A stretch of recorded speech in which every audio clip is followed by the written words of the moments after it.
As you can see, I'm sitting at the start of a knockout tour and doing absolutely nothing. This is to prove a point. Sandbagging, or intentionally remaining in a low placement to snag powerful items, collect coins, and avoid lightning strikes, is incredibly effective in this mode. As you just saw, if you're inactive long enough, Lakitu will respawn you, and I took that as my signal to start in this race. And now, since I am in last place, I am going to be getting better items. If you've played Mario Kart before, you've probably experienced the pain of getting hit repeatedly right before the finish line, catapulting you all the way down the ranks. In a world, this happens more than ever with 24 players. As you can see, I am still quite far behind, but as you might know from the title, I am going to be using these powerful items to catch up, chaining together bullet bills, triple mushrooms, golden shrooms, and the mega mushrooms. And already, despite over 15 seconds of inactivity, I have caught up with the pack just in time to make it to the next leg of this race. In some cases, I've been as far as 3rd place at the end of lap 1 while sitting there and doing nothing for 10 seconds or more. Of course, I don't actually recommend that you sit at the start line and just wait an arbitrary amount of time. What you do want to do is make sure that you are staying in the back half of the pack. Items like the lightning bolt and boo are going to be able to take away your items and cause issues if you're front running during the beginning of a lap. Save up your items and build a powerful set. You'll see here I was just running through an item block, but I didn't spam away my golden mushroom because I wanted to save it for when I was sure I was going to be getting a good shortcut here. If you find yourself in the middle of the pack during the first half of any of these segments, you actually want to make sure you are getting items and curating your item set. If you have something like a coin block, definitely spam ahead and use that to get it out of your inventory for the next item block to potentially be one of those boosting items. If you have items like the green shell or boomerang, make sure you use those even if you aren't going to be hitting anybody with them. But if you have something like a bullet bill, you might not want to use it until the last third or so of the track because you know it is going to catch you up. The point is to clear the item slot to make sure you have those mushrooms, those bullet bills, and food if you don't have anything better also serves to sneak a spot ahead. We are currently in the top half of the racers and I have a mushroom going into just lap 3 of 6 already. But there it is, I get hit and I fall from the top positions all the way down to the bottom quartile. And that is exactly what you want to be doing.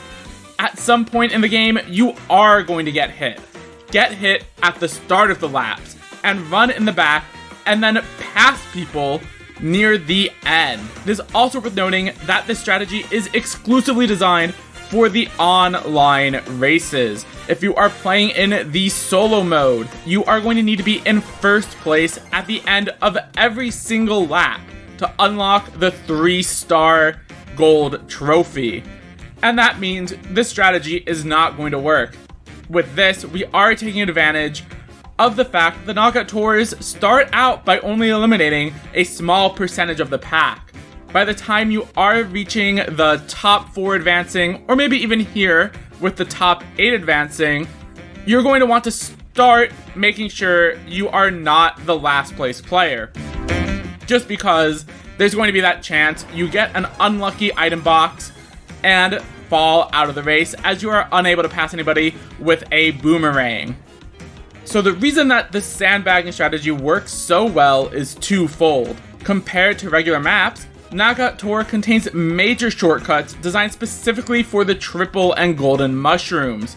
And from my experience, these items spawn much more in this mode than they do in Grand Prix or regular races. The items spawn super often when you are in the lower ranks, which means you are going to be consistently able to chain not just the 2 items you can hold, but 3 or even 4 items as you use your triple mushrooms leading into another set of item blocks. Additionally, back in Mario Kart 8, the choice between sandbagging or attempting to front run varied by map, but in Knockout Tour here, the answer is almost always bagging. There is one exception I found so far, which is the highway map over in, I want to say, Cloud Valley. You're basically just going down a straight line the whole time, and the items aren't enabling those massive shortcuts that you normally are. On top of this, there are boost pads, there are those cars that launch you out of the cannon, so the players that are in the lead are actually getting a bunch of boosts that they normally aren't. When you're in first place, you're getting coins and feathers, but on that highway track, you are going to still be able to grab all of those boost panels as a player in the lead. We are approaching lap 5 of the race, and normally I would be cutting out parts of a race to highlight the most exciting moments, but I don't want any accusations of this being staged or multiple races spliced together, so I'm filling in this downtime with some additional tips. For starters, you probably already know that holding down the accelerator at the beginning of the race causes a start dash, but newer players might not yet be aware that the boost has multiple levels of strength, depending on exactly when you press the button. If you see someone pass you right away, they timed the button better. It's worth noting that this is actually the only factor affecting boost length in Mario Kart World. All characters have the mushrooms last for the same amount of time, the mini turbos take the same amount of time to charge up, and the higher acceleration also doesn't affect things like the boost panels, and I believe it also doesn't affect the length of boosts from tricks. If that's wrong, someone in the comments will absolutely be letting me know. You may have also heard that Mario Kart World has hidden stats you can't see on the kart selection screen. This is true. That being said, there's no one magic combination that will make you win every race. Practice and experimentation are important, but the best way to improve is to study. Sometimes going for tricks is slower than racing normally. Sometimes simple shortcuts save you a second or two with a low technical barrier, and some skips are best left in time trials where other players can't interfere. Learn what the fastest routes are, then adjust it to accommodate item boxes, the technical barriers, and calculated risk and reward.